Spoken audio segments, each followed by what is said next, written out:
Hello everyone, welcome to RPSC study hub.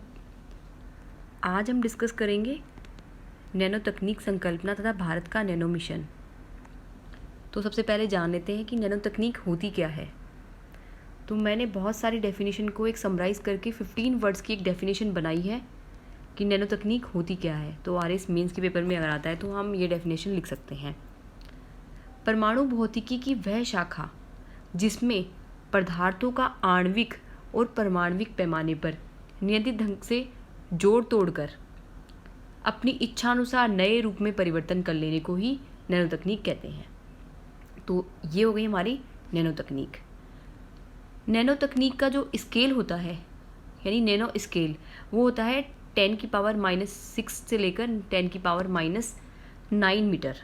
तो इसको nano scale बोलते हैं। तो प्री के लिए भी इम्पॉर्टेंट है और मेंस में भी हम लिख सकते हैं इसको।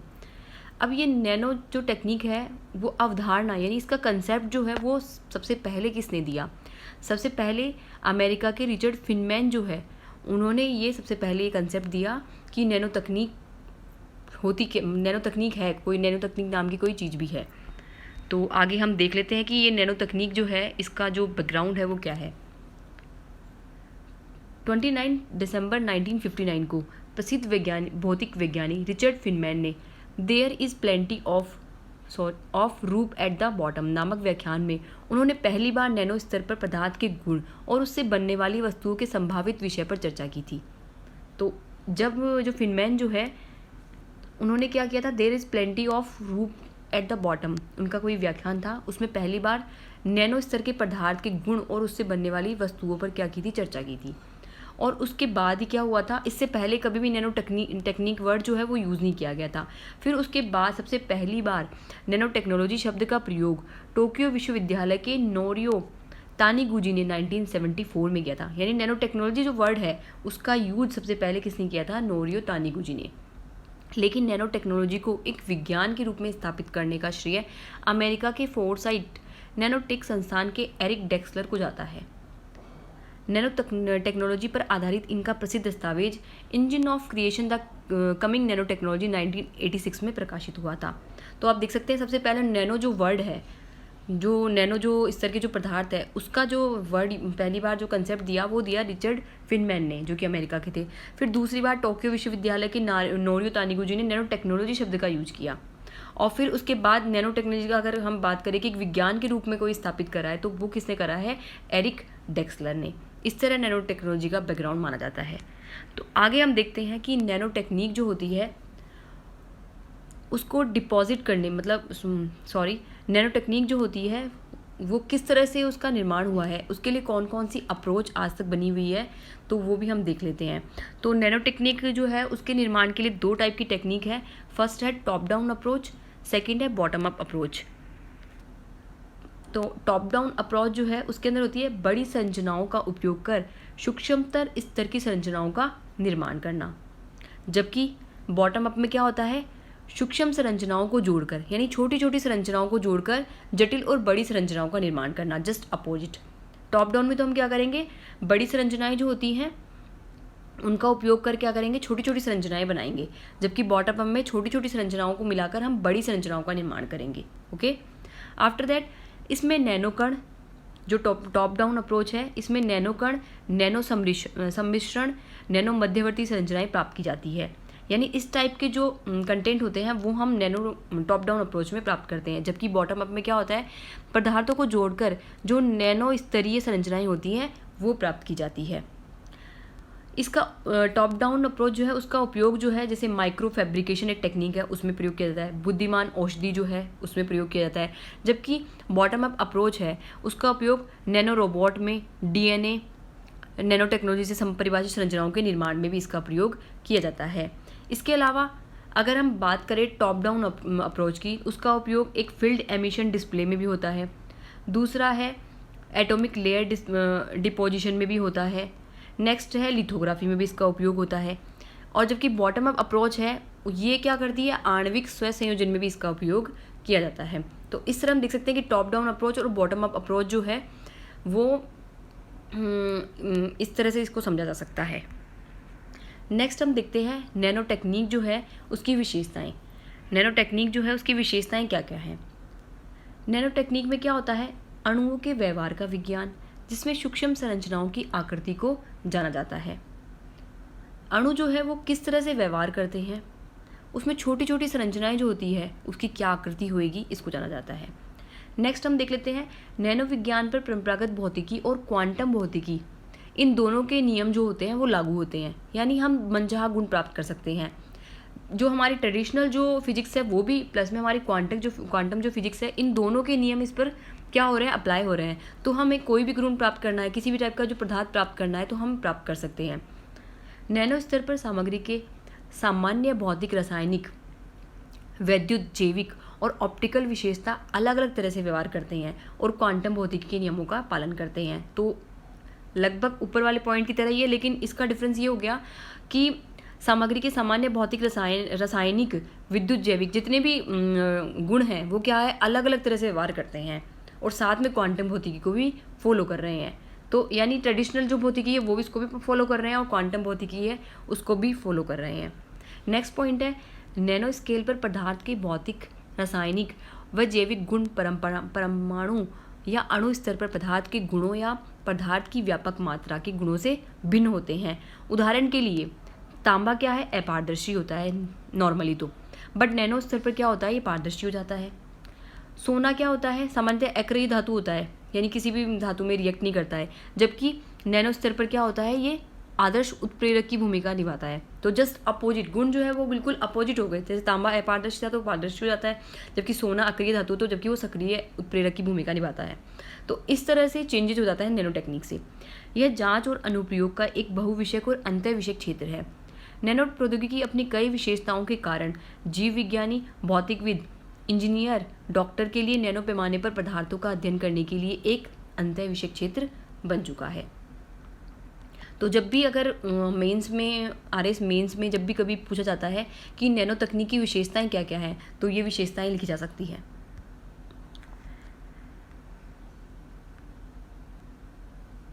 नैनो स्तर पर पदार्थ की गुण विशेषताओं में परिवर्तन के दो प्रमुख कारण। अब नैनो जो तकनीक होती है उसमें नैनो स्तर पर जो पदार्थ की गुण विशेषताओं में जो अंतर होता है उसमें मेनली दो कारण होते हैं। एक तो होता है सापेक्षिक पृष्ठ क्षेत्रफल, दूसरा होता है क्वांटम यांत्रिकी प्रभाव। तो इन दोनों के कारण ही जो होता है नैनो स्तर पर पदार्थ में जो चेंजेस होते हैं उनके गुणों में जो चेंजेस होता है वो इन दोनों के कारण होता है। फर्स्ट देख लेते हैं सापेक्षिक पृष्ठ क्षेत्रफल। सापेक्षिक पृष्ठ क्षेत्रफल से तात्पर्य सतह आयतन अनुपात से है। जैसे जैसे किसी पदार्थ को हम छोटा करते जाते हैं हमें उसी पदार्थ की नई विशेषताओं का पता चलता है, लेकिन पदार्थ की ये नई विशेषताएं नैनो स्केल पर ही प्रदर्शित होती है, क्योंकि नैनो स्केल पर तल क्षेत्रफल से घनफल का आयतन अनुपात जो है वो बढ़ जाता है। इसलिए क्या होता है, नैनो स्केल पर ये विशेषताएं हमें दिखाई देती है, जिससे उसी पदार्थ के यांत्रिक, उष्ण, प्रकाशिक तथा उत्प्रेरक जैसे भौतिक गुण धर्मों का प्रभाव बदल जाता है। और इसी इफेक्ट के कारण क्या होता है, इसके जो यांत्रिक होते हैं, उष्ण प्रभाव होते हैं, प्रकाशिक और उत्प्रेरक जितने भी भौतिक गुण होते हैं वो कंप्लीटली चेंज हो जाते हैं सापेक्षिक पृष्ठ क्षेत्रफल के कारण। दूसरा है क्वांटम यांत्रिकी प्रभाव। इसमें क्या होता है, जब हम किसी पदार्थ का आकार कम करते करते उसे 10 नैनोमीटर या उससे कम ले आते हैं तो उसी पदार्थ का क्वांटम यांत्रिकी प्रभाव उभर कर सामने आता है। जब हम उसको 10 नैनोमीटर तक या उससे कम करेंगे ना, तभी क्वांटम जो इफेक्ट है वो हमें नजर आएगा, जहाँ परंपरागत भौतिक एवं रसायन शास्त्र के नियम लागू नहीं होते हैं। क्वांटम यांत्रिकी प्रभाव के फलस्वरूप पदार्थ के ऑप्टिकल, चुंबकीय और विद्युतीय विशेषताएं महत्वपूर्ण रूप से बदल जाती है। तो इस तरह से क्या होता है, ये दोनों जो सापेक्षिक पृष्ठ क्षेत्रफल और क्वांटम यांत्रिकी प्रभाव जो होते हैं वो नैनो स्तर पर पदार्थ की गुण विशेषताओं में परिवर्तन करते हैं। नेक्स्ट हमारा एक क्वेश्चन एक और बन सकता है मेंस के अकॉर्डिंग कि नैनो तकनीक के लाभ क्या क्या हैं। तो आज के टाइम में नैनो तकनीक के लाभ तो हम काफ़ी लिख सकते हैं, लाइक अनलिमिटेड हो रहे हैं, लेकिन कुछ इंपॉर्टेंट जो है मैंने वो लिखे हैं तो वो देख लेते हैं। नैनो टेक्निक जो है वो पर्यावरण मित्र उत्पादों का विकास करती है, यानी जो हमारे इको फ्रेंडली जो प्रोडक्ट्स होते हैं उनका डेवलपमेंट करती है। दूसरा है सुरक्षात्मक उपकरणों का विकास, जैसे सुपर बुलेट, नैनो कैम। इसके अलावा वो हमारे जो बुलेट प्रूफ जो हमारे जैकेट्स होते हैं उनमें भी हम नैनो टेक्निक का यूज़ कर रहे हैं। जैव तकनीकी के विकास में सहायक गुणवत्ता में बेहतर उत्पादों का विकास, जैसे नैनो रैकेट, अब जैव तकनीकी जो होती है उसमें भी क्या करा जा रहा है, इसका बहुत ज़्यादा यूज़ किया जा रहा है। जैसे नैनो फर्टिलाइज़र बनाया जा रहा है, नैनो रैकेट है, नैनो कण है, बहुत सारी चीज़ें जो हैं वो जैव तकनीकी के क्षेत्र में भी इसका प्रयोग किया जा रहा है। जैसे ग्रीन नैनो टेक्नोलॉजी का प्रयोग किया जा रहा है, नैनो बायोटेक भी इसको बोला जाता है। नेक्स्ट है स्वास्थ्य सुविधाओं में उन्नति।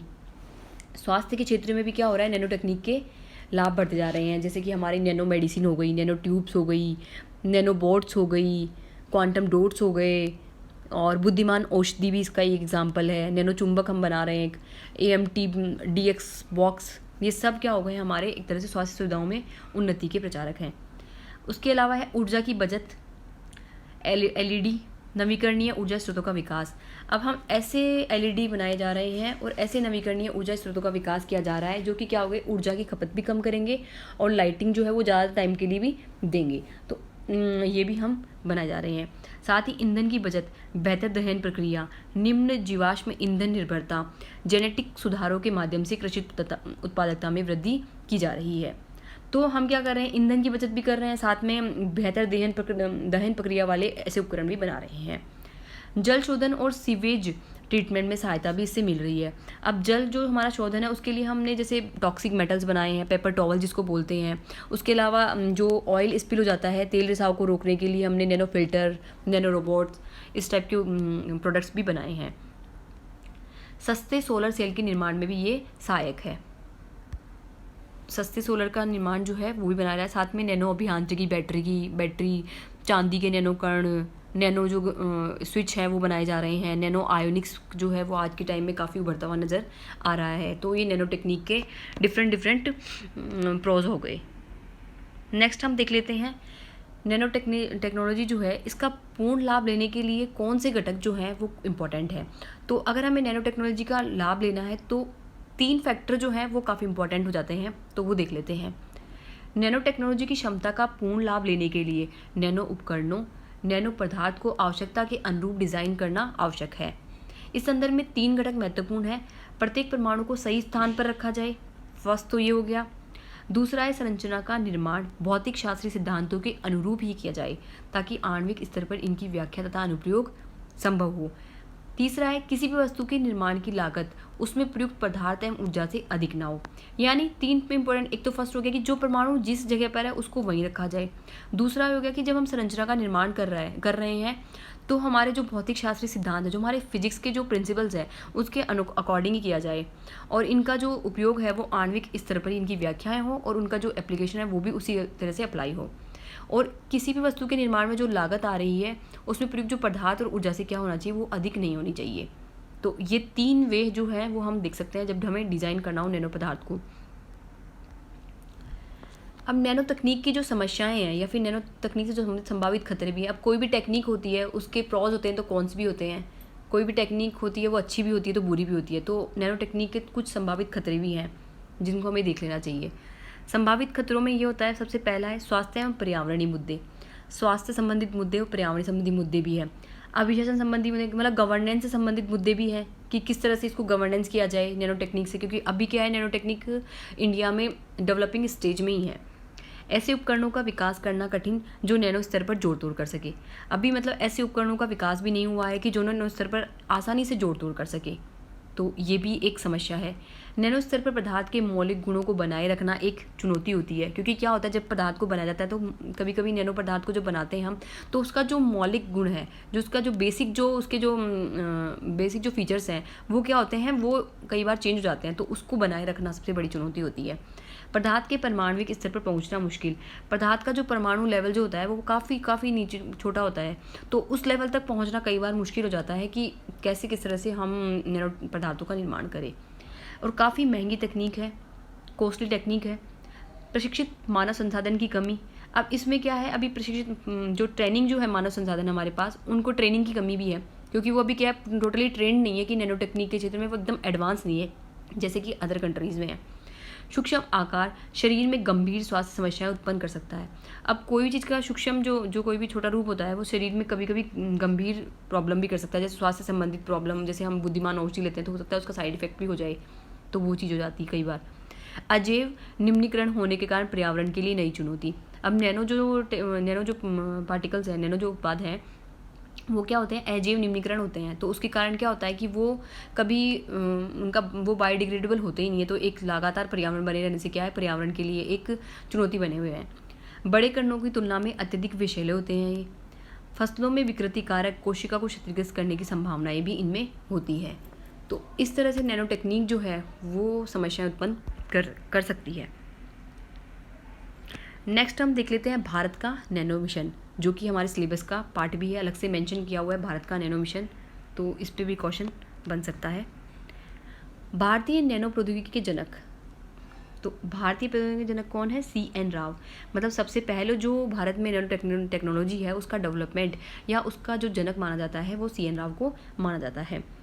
अब इसका डेवलपमेंट हम स्टेप बाय स्टेप देख लेते हैं कि कैसे नैनो टेक्नोलॉजी में भारत में डेवलपमेंट हुआ है। तो डिफरेंट स्टेजेस में हुआ है, हर साल कुछ ना कुछ हुआ, कभी गैपिंग से हुआ।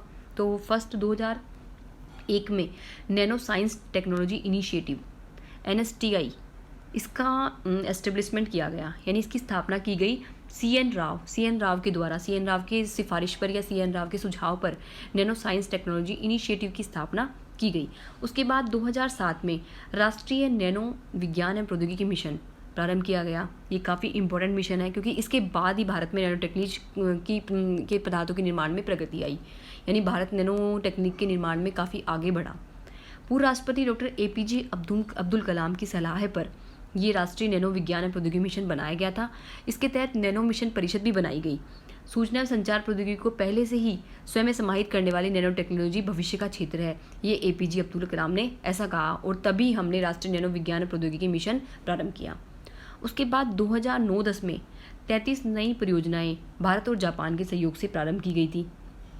उसके अलावा 11वीं पंचवर्षीय योजना में सरकार ने नेशनल नैनोटेक इनिशिएटिव को प्रमुख कार्यक्रम मानते हुए संस्थागत क्षमता का निर्माण किया और उसको मानव संसाधन के लिए एक लक्ष्य बनाया। उसमें हमने क्या किया, जल शुद्धिकरण, पर्यावरण संरक्षण, नैनो मेडिसिन, वैकल्पिक ऊर्जा स्रोत, नैनो कणों का विकास, ऐसे कुछ 5-6 उद्देश्य उसमें रखे गए जब 11वीं पंचवर्षीय योजना में हुआ।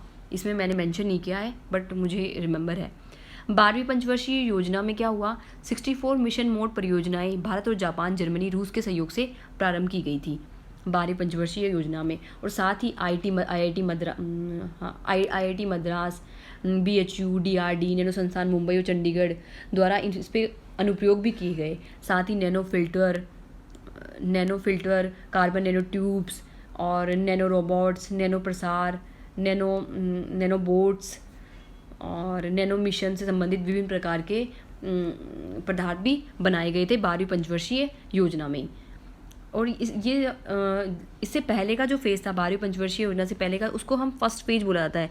जबकि 12वीं पंचवर्षीय योजना के बाद जो राष्ट्रीय नैनो प्रौद्योगिकी मिशन जब हुआ प्रारंभ, तो वो हमारा सेकेंड फेज में काउंट किया जाता है।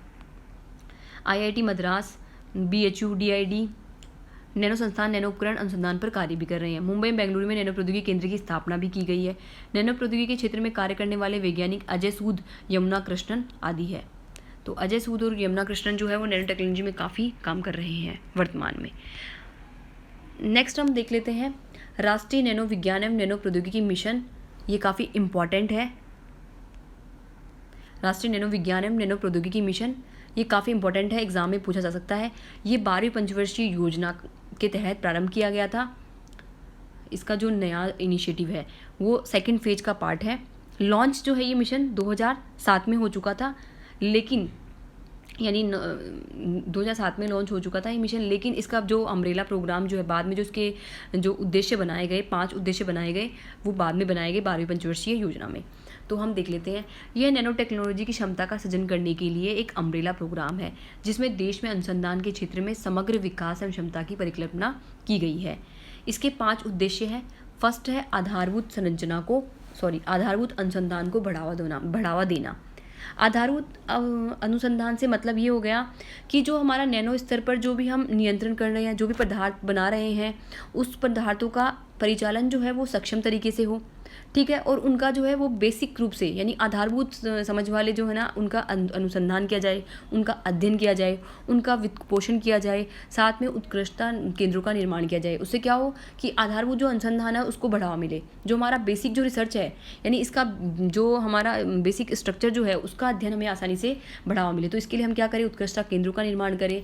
अनुसंधान अध्ययन के लिए हम विभिन्न प्रकार के स्कूल कॉलेज जो भी है वो खोलें, अनुसंधान शोध संस्थान है वो खोल सकते हैं, उनका वित्त पोषण भी समय समय पर होना चाहिए, तो आधारभूत अनुसंधान को बढ़ावा मिलेगा। दूसरा है नैनो विज्ञान और प्रौद्योगिकी अनुसंधान के लिए अवसंरचना का विकास करना। अब हमने अनुसंधान का जो तो इस तरह स्थापित कर दिया, लेकिन अनुसंधान के लिए हम किस तरह का स्ट्रक्चर बनाएंगे, यानी किस तरह की अवसंरचना का निर्माण करेंगे, तो वो भी इम्पॉर्टेंट हो जाता है। तो इसके लिए हम क्या करेंगे, साझा सुविधाओं की एक श्रृंखला का निर्माण करेंगे, जिसमें जैसे STM हो गया, AFM हो गया, इसका निर्माण इसी तरह से हुआ है। तो एक तरह से पार्टनरशिप के रूप में हम अगर इसको करें तो हमारे लिए अवसंरचना जो है वो ईजिली बन जाएगी ग्रुपिंग करके। थर्ड हमारा हो गया नैनो अनुप्रयोग तथा नैनो प्रौद्योगिकी विकास कार्यक्रम।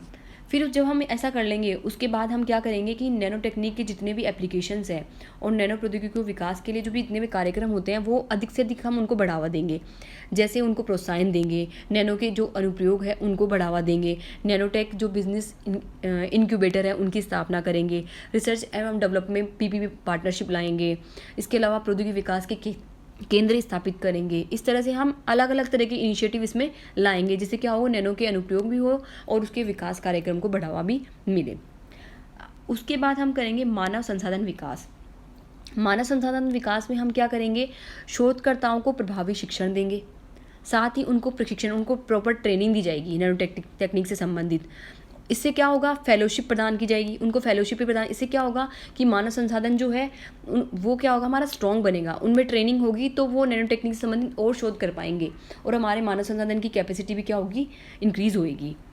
इसके बाद हो गया अंतर्राष्ट्रीय सहयोग। अब इसके लिए ये है, टेक्निक जो है भविष्य की टेक्निक है, वर्तमान की टेक्निक है, साथ में क्या है कि ये नैनो टेक्निक में जो अदर कंट्रीज़ है जो काफ़ी डेवलप कर चुके हैं, जिनके पास टेक्निक का काफ़ी हाई है, तो हम उसका सहयोग कर सकते हैं। हम कोलैबोरेशन प्रोग्राम कर सकते हैं, वेंचर कैपिटल के द्वारा प्रोग्राम कर सकते हैं, कार्यशालाओं का आयोजन कर सकते हैं, जो हमारी अन्वेषी यात्राएँ जो होती हैं हम जो विभिन्न प्रकार की कर सकते हैं। साथ ही हम नैनो टेक्निक जो है डिप्लोमेसी को भी फॉलो कर सकते हैं, विभिन्न प्रकार के समिट आयोजन कर सकते हैं। अनुसंधान जो है मतलब जॉइंट जो हमारा अनुसंधान है, जॉइंट रिसर्च जो है उसको बढ़ावा दे सकते हैं। विदेशों में जो अनुसंधान की सुविधाएं हैं उनको हम क्या कर सकते हैं, आसान बनाएं, जिससे क्या हो, अधिक से अधिक लोग क्या करें, विदेशों में भी रिसर्च करने के लिए जा सके।